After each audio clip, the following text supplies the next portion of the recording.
Durant la première moitié du XVe siècle, Jan van Eyck participe à un changement important des façons de représenter la nature dans la peinture des anciens Pays-Bas. Ces changements sont favorisés par la prospérité économique, la rapide urbanisation, ainsi que le dynamisme des Pays-Bas bourguignons dans lesquels il travaille.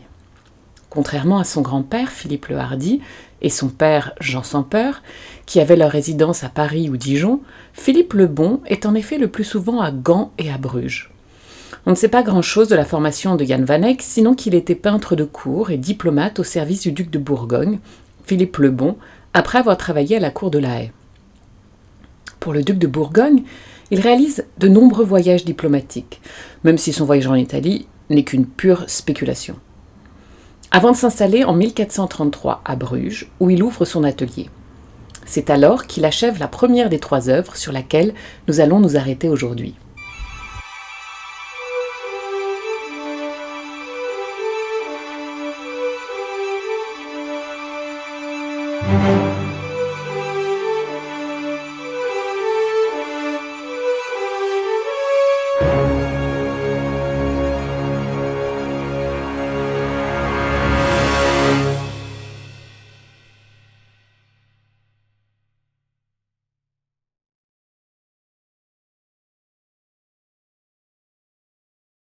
Notre tour d'horizon de l'œuvre de Jan van Eyck commence par ce grand retable commencé par son frère aîné, Hubert van Eyck, mort en 1426.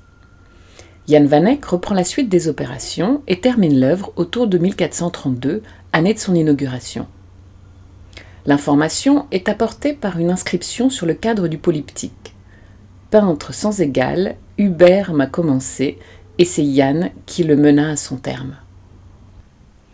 L'inscription indique également que l'œuvre est commandée par Josved, riche marchand, bourgmestre de Gand et protecteur de l'église de Saint-Jean, ainsi que sa femme, Elisabeth Borluth. Le rétable est mis en place dans la chapelle privée du couple, dans l'église en question, devenue aujourd'hui d'ailleurs la cathédrale Saint-Bavron. Pourquoi avoir commandé au frère van Eyck cet impressionnant polyptyque composé de 12 panneaux en chêne ? Selon l'historien de l'art allemand Till Holger Bocher, il s'agissait là pour le patricien influent d'assurer sa position dans l'au-delà, mais aussi, et peut-être surtout, de montrer et affirmer son statut élevé dans la société en se différenciant et en surpassant les autres donations de l'église Saint-Jean. Le thème de la rédemption domine le retable. Le panneau central, dans la partie inférieure, représente le sacrifice de l'agneau de Dieu, c'est-à-dire le Christ, pour acheter les péchés de l'humanité. Le peintre a placé l'horizon assez haut de manière à intégrer un nombre important de personnages. L'agneau mystique se tient sur un autel au centre d'un paysage idéal. Son sang est recueilli dans un calice posé sur l'autel. Sur cet autel, on peut lire l'inscription suivante en latin. L'agneau de Dieu qui a pris sur lui les péchés du monde. Au loin, les architectures représentent peut-être Jérusalem céleste, et au-dessus de lui vole la colombe du Saint-Esprit. Il est entouré d'anges en prière et de différents groupes venus l'adorer. Au fond à gauche, on peut voir les confesseurs de la foi en habit du clergé. Au premier plan à gauche sont les prophètes juifs agenouillés, patriarches de l'Ancien Testament, ainsi que des écrivains et philosophes païens, pour certains habillés de manière orientale. À droite sont regroupés des personnages du Nouveau Testament, les apôtres agenouillés et nu-pieds et différents saints. Derrière eux se trouvent d'importants personnages de l'Église, des papes et évêques, richement vêtus. Plus haut, les martyrs vierges sont identifiables grâce aux palmes qu'elles tiennent dans les mains. Ces différents groupes représentent, selon une inscription aujourd'hui perdue, les 8 béatitudes. Au premier plan, la fontaine est symbole de source de vie et de vie éternelle. Au-dessus, dans la partie supérieure, le Christ roi est représenté en majesté, ou Dieu le Père selon les interprétations, habillé de rouge et coiffé d'une tiare pontificale. À ses côtés sont la Vierge Marie et Saint Jean-Baptiste, à qui est dédiée la chapelle, soit dit en passant. D'après l'Évangile selon saint Jean, c'est ce dernier qui désigne Jésus comme l'agneau de Dieu, Agnus Dei. Ces illustres figures sont encadrées par des anges musiciens et chanteurs, eux-mêmes entourés par Adam et Ève aux extrémités, sur lesquels nous reviendrons dans un instant. En position fermée, le retable présente l'Annonciation, 2 statues de Jean-Baptiste et Saint Jean l'Évangéliste, ainsi que les portraits des commanditaires. Artiste de la synthèse, Jan van Eyck a assimilé les exemples des artistes précédents dont nous avons parlé dans l'épisode numéro 1. Il se démarque néanmoins de ses prédécesseurs du gothique international, à la manière linéaire et précieuse, à travers un traitement plus doux des contours, une attention particulière pour les détails, dans le rendu des matières, des couleurs brillantes et un traitement de la lumière d'une grande subtilité qui permet d'unifier tous les panneaux. Pour parvenir à ces effets subtils, le peintre n'invente pas, mais perfectionne la technique de la peinture à l'huile. Il est en effet faux de prétendre que Jan van Eyck est le créateur de la peinture à l'huile, comme on peut le lire parfois. Giorgio Vasari est l'initiateur de ce mythe, repris ensuite par Karel van Mander dans son livre des peintres en 1604. En réalité, selon un manuscrit du XIIe siècle découvert à la fin du XVIIIe siècle, l'huile avait déjà été utilisée comme liant depuis bien longtemps. Le procédé de Van Eyck consiste à superposer de fines couches de glacis translucides, composées de pigments mélangés à de l'huile de lin ou d'œillette, à de l'essence de térébenthine et des résines transparentes. Ce jeu de transparence permettait de traduire sur la toile la réflexion de la lumière sur les différents éléments de la composition, comme ici sur les surfaces métalliques de l'orgue de Sainte-Cécile. La peinture à l'huile permet également d'obtenir des couleurs éclatantes et de peindre de façon minutieuse des détails et des effets de matière. Elle a aussi le grand avantage de sécher lentement, ce qui permet au peintre d'avoir plus de temps pour travailler, contrairement à la fresque qui sèche très vite. Elle a aussi le grand avantage de sécher lentement, ce qui permet au peintre d'avoir plus de temps pour travailler, contrairement à la fresque qui sèche très vite. Notons qu'à cette époque, les artistes italiens recourent à la technique de la tempera, la détrempe à l'œuf, qui consiste à lier des pigments avec du jaune d'œuf. La peinture de Jan van Eyck repose sur l'observation de la réalité, minutieuse du monde, et le souci de représenter de la manière la plus convaincante possible cette réalité, que ce soit en termes d'espace, de figures ou de détails dans la végétation. Adam et Ève sont ainsi peints de manière illusionniste dans des niches en trompe-l'œil sur les panneaux supérieurs latéraux. Les personnages bibliques sont représentés debout de 3/4, vus da sotto in su. Ils sont probablement les premiers nus à taille humaine, représentés avec tant de naturalisme. Le regard triste, ils semblent honteux de leur nudité ou d'avoir mangé le fruit défendu. Ils tentent pudiquement de cacher leur sexe avec des feuilles de figuier. Ève tient dans sa main un fruit qui ressemble ici plus à un cédrat qu'à une pomme. Sa morphologie, le ventre gonflé, s'inscrit dans une tradition et rappelle celle des frères Limbourg dans les très riches œuvres du duc de Berry. Les corps nus des premiers êtres humains sont représentés avec force précision dans les détails. Les rides, la pilosité jusqu'aux cils, les veines des mains ou encore le grain de la peau, rien ne manque. Grâce à la peinture à l'huile, le peintre module les effets de la lumière sur les corps nus de façon à donner le sentiment de tridimensionnalité. Pour créer un effet illusionniste, le pied d'Adam est posé sur le cadre et semble sortir de la niche du retable, créant un lien entre l'espace fictif du tableau et l'espace réel du spectateur. Quasiment en même temps, vers 1425, Masaccio peint l'expulsion du paradis terrestre d'Adam et Ève pour la chapelle Brancacci à Santa Maria del Carmine de Florence. Si les personnages de la fresque italienne sont empreints d'un puissant effet de vie et de mouvement, grâce notamment à leurs expressions, à la dynamique des corps, à la technique à l'huile du peintre flamand qui permet une représentation minutieuse et plus analytique, ces deux manières différentes de figurer Adam et Ève tiennent d'une part la nécessité de représenter la narration, l'action, l'historia, et de l'autre l'attention à une observation attentive de la nature. Ainsi, chaque détail du polyptyque est représenté avec beaucoup de minutie et précision, différentes espèces de plantes, de fleurs, des oiseaux dans le ciel, des architectures, ici peut-être la cathédrale d'Utrecht, des instruments de musique, texture des vêtements ou encore des bijoux. L'imitation de la réalité et le souci de représenter le moindre détail sont poussés à une précision encore jamais atteinte. C'est ainsi qu'au siècle suivant, le peintre Lucas de Hire écrit à propos de l'agneau mystique. Ce sont des miroirs, oui des miroirs, et non point des peintures. Lorsque le retable était fermé, c'est-à-dire la plupart du temps, il s'ouvrait lors des jours de grandes fêtes religieuses, le spectateur pouvait admirer sur les panneaux supérieurs une annonciation. Dans la peinture inférieure, dans des niches à l'architecture gothique, les peintures sculptées de Saint Jean-Baptiste et Saint Jean l'Évangéliste sont peints en trompe-l'œil. À côté figurent les commanditaires, portraiturés avec un souci évident de réalisme.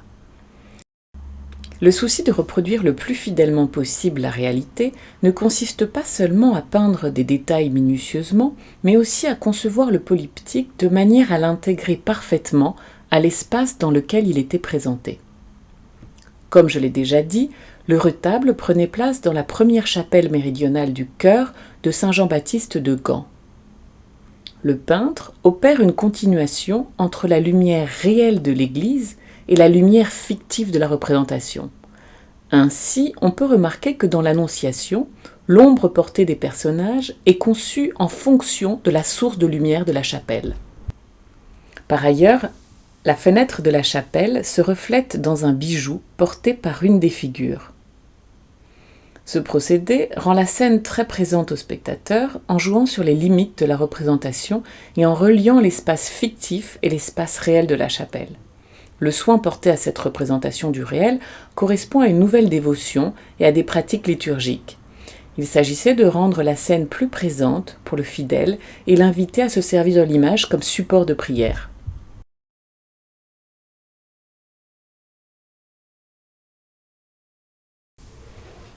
Le talent de Van Eyck pour observer et représenter la nature l'amène tout naturellement à peindre des portraits. Le plus célèbre d'entre eux est ce tableau communément appelé les époux Arnolfini, représentant possiblement, sans que nous en soyons absolument certains, Giovanni Arnolfini et sa femme Giovanna Cenami. Riche banquier florentin installé à Bruges, il commande en 1434 ce double portrait en pied au peintre flamand. Le couple est représenté dans une chambre nuptiale dont témoignent plusieurs symboles. Le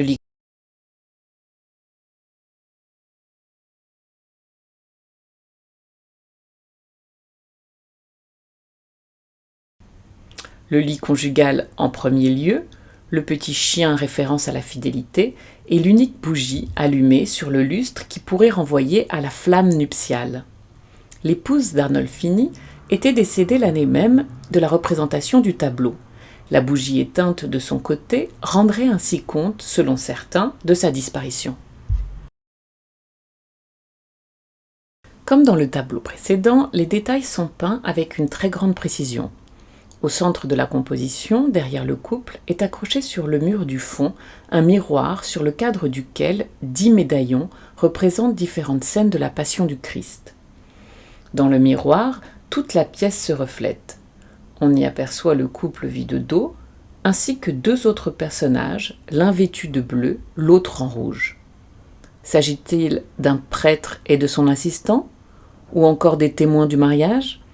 Au-dessus du miroir, le peintre a inscrit en guise de signature « Johannes Janek Fut Ik 1434 ». Donc, Jan van Eyck fut ici. Certains y ont vu le peintre lui-même et peut-être son frère Hubert. Selon l'historien de l'art Erwin Panofsky, le peintre aurait été témoin du mariage et le tableau serait un document officiel établissant la preuve de l'union. Cette hypothèse est loin de faire l'unanimité chez les chercheurs et certains voient même dans ce tableau simplement un autoportrait du peintre et de sa femme. La perspective mise en œuvre dans cette toile est différente de celle des Italiens dans la mesure où Van Eyck recourt à plusieurs points de fuite.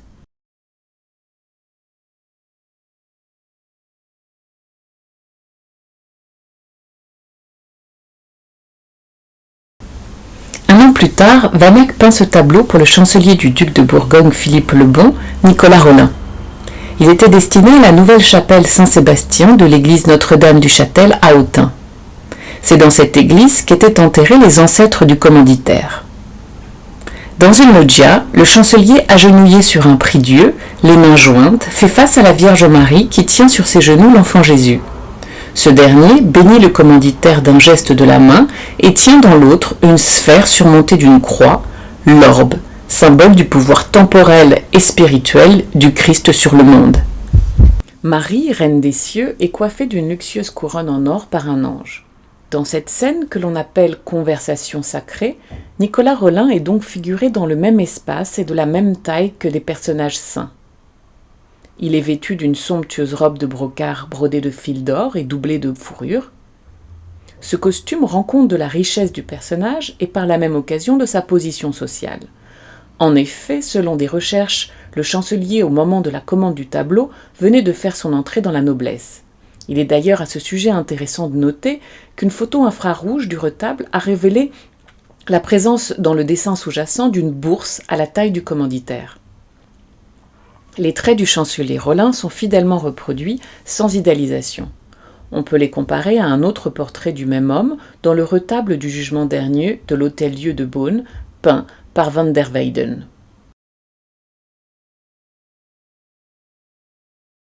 Comme pour le polyptyque de l'agneau mystique, le peintre prend soin d'intégrer l'œuvre à l'espace dans lequel il s'intègre.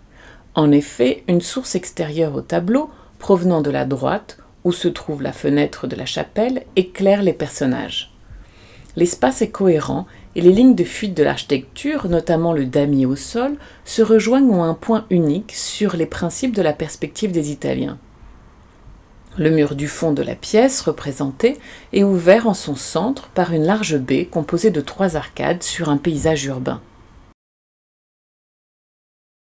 La perspective atmosphérique consistant à éclairer et à bleuter les éléments placés sur la ligne d'horizon participe également à créer l'effet de profondeur. On remarque une grande symétrie dans la composition avec d'un côté l'espace sacré et spirituel et de l'autre l'espace profane. Derrière le commanditaire sont des édifices à caractère plutôt politique et séculier, maisons et monastères, tandis que ceux derrière de la Vierge sont religieux, une cathédrale et des églises. Certains ont reconnu la ville de Liège avec le pont des Arches, la tour et la cathédrale Saint-Lambert, la collégiale Saint-Pierre. Peut-être s'agit-il plutôt d'une synthèse de bâtiments observés au cours de ces différents voyages. Quoi qu'il en soit, la ville est encore une fois peinte avec un grand souci de détail. Ces 2 espaces sont séparés par un fleuve traversé par un pont. Sur ce pont, on peut voir une croix, référence probable à la vie de Nicolas Rolin. Selon plusieurs historiens de l'art, on peut y voir une référence à la croix érigée sur le pont de Montereau pour commémorer le traité d'Arras, œuvre politique du chancelier. C'est la même que Jean sans Peur avait été assassiné en 1419 sur ordre du dauphin de France. Il s'agirait d'une façon de figurer la loyauté du commanditaire au duc de Bourgogne. Jan van Eyck peint en 1436 une autre conversation sacrée pour une chapelle privée, cette fois dans la cathédrale de Bruges. Il s'agit de la Vierge du chanoine Van der Pel. Le commanditaire est représenté dans la même position, sans complaisance, avec de nombreuses rides et des bessigles dans la main. Remarquons que les commanditaires des 2 retables ont un livre dans les mains, ce qui pourrait faire référence à la dévotion nouvelle à l'époque, la devotio moderna, évoquée tout à l'heure, consistant à avoir une pratique religieuse personnelle, à la méditation intérieure, la prière et la lecture des Écritures saintes. Comme les 2 œuvres précédemment étudiées, l'œuvre est signée, ici sur le cadre, ce qui atteste du statut important du peintre. La Vierge au chancelier Rolin sert de modèle pour d'autres œuvres, et notamment ce Saint Luc dessinant le portrait de la Vierge, attribué à Rogier van der Weyden, peintre officiel de la ville de Bruxelles. La réflectographie infrarouge a d'ailleurs montré que l'ange couronnant la Vierge est représenté dans le dessin sous-jacent. Ce retable a été commandé en 1435 par la Guilde de Saint-Luc pour la cathédrale Saint-Gudule de Bruxelles. Van der Weyden a probablement vu l'œuvre de Van Eyck dans l'atelier du maître.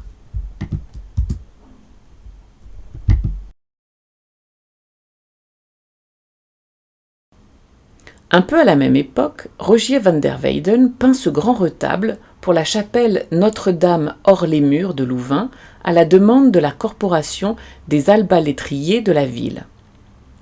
Dans les coins supérieurs du panneau, au niveau des entrelacs du cadre, la présence de 2 arbalètes est un clin d'œil au commanditaire. Les historiens de l'art ne sont pas tous d'accord quant à la datation du tableau. La première copie connue de cette œuvre est réalisée en 1443, indiquant un terminus antequam. Le retable représente une descente de croix. Les historiens de l'art s'accordent à reconnaître autour du Christ et de la Vierge Marie, Marie Cléophas et Marie Salomé, les demi-sœurs de la Vierge, Marie-Madeleine, Saint Jean et Joseph tenant une jarre. Par contre, un désaccord subsiste sur ce personnage qui pourrait être Nicodème ou Joseph d'Arimathie. Vêtu d'un somptueux brocart, il serait selon certains peint sous les traits de l'un des membres de la confrérie.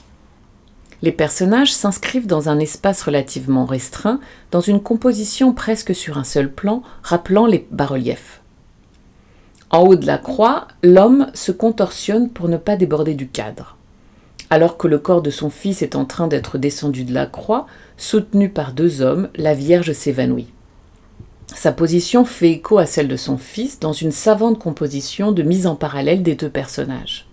Il en résulte une composition à la fois symétrique et dynamique, mais aussi bien sûr la mise en image de la grande empathie de la Vierge. Ainsi, Rogier van der Weyden privilégie un art de la ligne particulièrement expressif. Dans la lignée de Robert Campin, qui a été son maître, il privilégie les contours plus secs qui participent au pathétisme expressif général de ses œuvres. Dans cette œuvre perdue de Robert Campin, datée de 1415 ou 1420 et connue grâce à une copie, Marie s'évanouit et est retenue également par Saint Jean. Comme plus tard dans l'œuvre de van der Weyden, les corps contorsionnés, mais cette fois ceux des 2 larrons, ajoutent à la dramatisation de l'œuvre. Revenons à notre œuvre. Les visages très expressifs et pathétiques des protagonistes sont peints avec beaucoup de soin. Larmes des femmes, tristesse dans les yeux de Joseph d'Arimathie, etc. Si Joseph van der Weyden s'écarte de l'art de Van Eyck, il n'en demeure pas moins attaché comme lui à figurer la nature en multipliant les détails et les effets de réel grâce à la technique de la peinture à l'huile. Bien que les personnages se détachent sur un fond d'or, ils sont peints avec un grand souci dans le rendu du modelé des corps et des matières. Comme Van Eyck, Rogier van der Weyden joue avec les jeux d'illusions optiques et de trompe-l'œil, abolissant la frontière entre l'espace fictif et l'espace du spectateur. Par exemple, le bras de ce personnage, perché sur l'échelle, semble coincé dans les entrelacs du cadre et dépassé de l'espace pictural. Tous ces dispositifs invitent le spectateur à s'identifier aux personnages et à éprouver leur douleur et leur tristesse. Selon l'historien de l'art Colin Campbell, cette distorsion du corps de la Vierge induirait même un sentiment de malaise chez le spectateur. Il en résulte un art sacré qui donne à voir l'invisible à la manière d'une vision ou d'une apparition. Le peintre cherche à créer un effet spectaculaire afin de toucher et d'émouvoir le fidèle spectateur.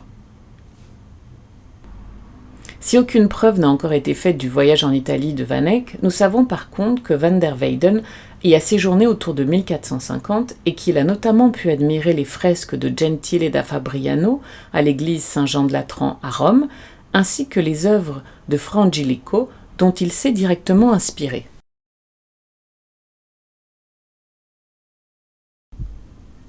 Le peintre d'origine allemande Hans Melling a également repris des modèles de Robert Campin et de Van Eyck.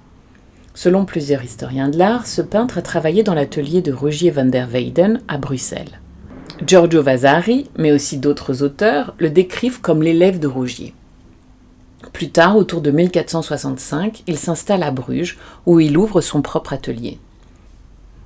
Ce triptyque de très grande taille est commandé probablement en 1467 par un banquier florentin, Angelo Tani, proche de la famille Médicis. Comme Giovanni Arnolfini, dont nous avons déjà parlé, le riche homme d'affaires s'était établi à Bruges, ville prospère et dynamique. Le retable devait prendre place dans sa chapelle privée dans l'église Badia Fiosolana à Fiesole, tout près de Florence. La chapelle était dédiée à Saint Michel, que l'on retrouve sur le panneau central, ainsi que sur le verso du volet droit, sous forme de statue. En 1473, l'œuvre quitte l'atelier du peintre pour être envoyée en Italie. La chapelle était dédiée à Saint Michel, que l'on retrouve sur le panneau central, ainsi que sur le verso du volet droit sous forme de statue. En 1473, l'œuvre quitte l'atelier du peintre pour être envoyée en Italie. Le panneau central du triptyque du Jugement dernier de Memling est directement inspiré de celui de van der Weyden. Ce polyptyque avait été réalisé entre 1445 et 1449 par Roger van der Weyden pour l'hôtel Dieu de Beaune. Comme dans l'œuvre de son maître, la figure du Christ en majesté est assise sur un arc-en-ciel, symbole de l'alliance de Dieu et de Noé après le déluge. Ses pieds sont posés sur un globe représentant la terre. Au-dessus, dans les airs, des anges portent les instruments de la passion, la croix, le pilier, le fouet, etc. Une épée et un lys sortent de la bouche du Christ juge, symbole de la justice et de la miséricorde. On retrouve plusieurs éléments de cette iconographie dans un jugement dernier tiré d'un psautier du XIIIe siècle, puis dans plusieurs livres d'heures du XVe siècle.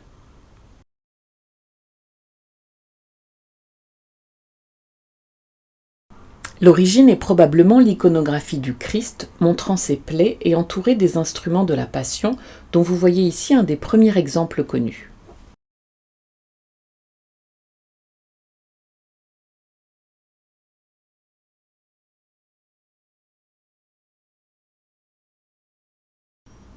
Dans le panneau de Memling, le Christ est entouré des 12 apôtres, de Marie et de Saint Jean-Baptiste. En dessous, Saint Michel, en armure, pèse les âmes des morts à l'aide d'une balance afin de les trier. Les élus vont à gauche du Christ avant de monter au ciel, les damnés à droite en enfer.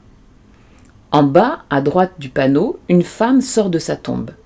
Sur le volet de gauche, Saint Pierre accueille les justes au pied d'un escalier en cristal menant à un édifice religieux d'architecture gothique. Au portail, des anges leur donnent des vêtements. Sur le volet de droite, des démons jettent les damnés dans les flammes de l'enfer. Au verso des volets, le peintre a peint, vous l'aurez sans doute deviné, le commanditaire, Angelo Tani, et sa femme, Catarina di Francesca Tanali. Si la composition est proche de celle de son maître, Hans Memling propose des contours plus diffus et une plus grande stylisation des figures dont les membres sont plus minces et des proportions plus étirées.